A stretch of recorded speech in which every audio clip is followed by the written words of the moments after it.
RTV app వార్తల్ని క్షణాల్లో చదివే అవకాశం ఉంటుంది. ఒక న్యూస్ పేపర్, ఒక టెలివిజన్ ఛానల్ మీ చేతుల్లో ఎప్పుడూ ఉంటాయి. అభం శుభం తెలియని చిన్నారులను కాటేస్తున్నారు కామాంధులు. మొన్నటికి మొన్న జూన్ 13న జరిగినటువంటి ఘటనలో చిన్నారి రేప్ అండ్ మర్డర్ విషయం మరవక ముందే పెద్దపల్లి జిల్లా సుల్తానాబాద్ మండలం రేగడి మద్దుకుంటలో చిన్నారిని మాయమాటలు చెప్పి చాక్లెట్లు బిస్కెట్స్ ఇస్తామని చెప్పి రమ్మన్నాడు,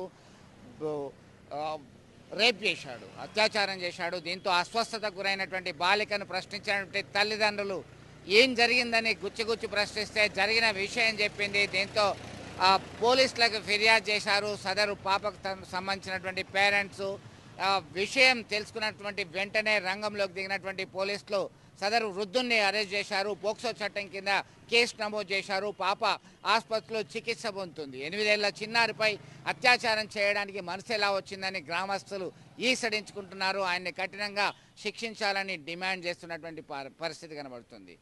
కనుపాపలను కంటిరెప్పలే కాటేస్తే ఎట్లా ఉంటుంది అనేటువంటి చందంగా చర్చ జరుగుతున్నటువంటి నేపథ్యంలో ఇలాంటి అఘాయిత్యాలు కొనసాగుతూనే ఉన్నాయి. వీళ్ళకి ఖచ్చితంగా పనిష్మెంట్ సెవేర్గా ఉండాల్సిందే అని చెప్పేసి డిమాండ్ రోజు రోజుకు పెరుగుతున్నటువంటి పరిస్థితి. మొన్నటికి మొన్న కాటంపల్లిలో చిన్నారి రేప్ అండ్ మర్డర్ విషయంలో ప్రభుత్వం సైతం స్పందించింది.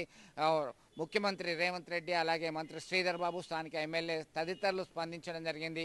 ఆర్థికంగా ఆ కుటుంబాన్ని ఆదుకుంటాం, నిందితుడిని కఠినంగా శిక్షిస్తామని చెప్పేసి చెప్పడం జరిగింది. పోలీసులు సైతం కఠినంగా వ్యవహరిస్తాం, కొరడా జులిపిస్తామని చెప్పేసి హెచ్చరికలు జారీ చేసినటువంటి 4 రోజుల్లోనే ఈ అఘాయిత్యం జరగడం ఏంటి, ఎటు పోతుంది సమాజం, దారి తప్పుతున్నటువంటి సమాజాన్ని కంట్రోల్ చేయడం ఎలా అనేటువంటి చర్చ అయితే రోజు రోజుకు పెరుగుతున్నటువంటి పరిస్థితి. వీళ్ళ మానసిక రుగ్మత ఏ విధంగా ఉంటుంది, వీళ్ళని ఎట్లా కంట్రోల్ చేయొచ్చు, గుడ్ టచ్ బ్యాడ్ టచ్కి సంబంధించి చిన్నారులకి తెలియజేయాల్సినటువంటి అవసరం ఉంది అని ఇప్పుడు పాఠశాల స్థాయిల్లోనే ఉపాధ్యాయులు అలాగే కౌన్సిలర్లు అందరూ కూడా ముందుకు వస్తున్నటువంటి పరిస్థితి. అయినప్పటికీ అఘాయిత్యాలు ఆగడం లేదు.